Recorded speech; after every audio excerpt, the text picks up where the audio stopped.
ഒരു വചനം അതൊന്ന് വായിച്ച് പ്രാർത്ഥിച്ചോട്ടോ. വളരെ പവർഫുൾ ഒരു വചനമാണ്. ഏഷ്യ 52 അതിൻ്റെ 2-ാമത്തെ വാക്യം. ഐസിയ ചാപ്റ്റർ 52 വേഴ്സ് 2 വായിക്കുന്ന ഇങ്ങനെയാണ് വചനം. ബന്ധനസ്ഥയായ ജെറുസലേമേ, പൊട്ടിയിൽ നിന്ന് തട്ടിക്കുടഞ്ഞ് എഴുന്നേൽക്കുക. ബന്ധനസ്ഥയായ സിയോൻ പുത്രി, നിന്റെ കഴുത്തിലെ കെട്ടുകൾ പൊട്ടിക്കുക. നല്ല ഹൃദയത്തോടെ അത് കാണപ്പാടം പഠിക്കണം. ഏഷ്യ 52:2.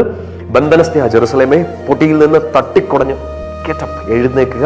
ബന്ധനസ്ഥയായ സിയോൻ പുത്രി, നിന്റെ കഴുത്തിലെ കെട്ടുകൾ പൊട്ടിക്കുക. ചാടി എഴുന്നേറ്റോളാൻ വചനം പറയാണ്.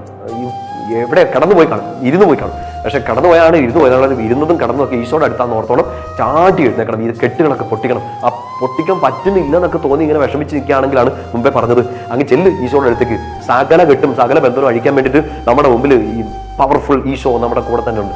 എൻ്റെ കൊച്ചിങ്ങനെ ഇങ്ങനെ അവിഞ്ഞ് കിടക്കരുത്, ഇങ്ങനെ പൊടി കിടക്കരുത് എന്നൊക്കെ പറഞ്ഞുകൊണ്ട് ഈശോ ഇങ്ങനെ നമ്മളിങ്ങനെ 2 തട്ടൊക്കെ തന്നെ എഴുന്നേക്കടി എന്നൊക്കെ പറഞ്ഞ് ഈശോ എഴുന്നേപ്പിച്ചോളും. ആ സമയത്ത് എഴുന്നേറ്റോണം. ചുമ്മാ അയ്യോ കർത്താവേ എന്ന് പറഞ്ഞുകൊണ്ടിരിക്കൽ ചാട്ടി എഴുന്നേറ്റണം. എൻ്റെ ഈശോ എൻ്റെ കൂടെയുണ്ട്, എൻ്റെ ഈശോ എന്നെ കൈപിടിച്ചുണ്ടെന്ന് പറഞ്ഞ് ബന്ധനസ്ഥയായ ജെറുസലേമേ, ബന്ധനസ്ഥയായ സിയോൻ പുത്രി, സടകുടഞ്ഞ് എഴുന്നേൽക്കുക. പൊടിയിൽ നിന്ന് തട്ടിപ്പടച്ചെഴുന്നേൽക്കുക.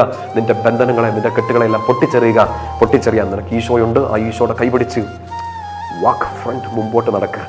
നമ്മളെന്തായാലും ഇച്ചിരി സങ്കടപ്പെടും, നമ്മൾ ഇച്ചിരി വിഷമിക്കും. ഇന്നത്തെ വിഷമിച്ചല്ലോ, അതുകൊണ്ട് ഇറക്കി വെച്ച് നാളെ സൂപ്പർ പവറായിട്ട് ഈശോയുടെ പവറുകളോടെ ഈശോയുടെ കൈപിടിച്ച് ധൈര്യമായിട്ട് മുമ്പോട്ട് പോവുക. ഈശോയുടെ നാമം നിങ്ങളെ ശക്തിപ്പെടുത്തട്ടെ.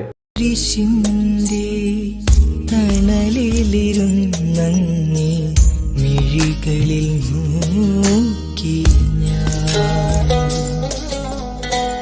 തിരുമുറിപ്പാടിലെ ആഴമറിഞ്ഞെന്റെ മുറിവുകൾ മാഞ്ഞു പോയി.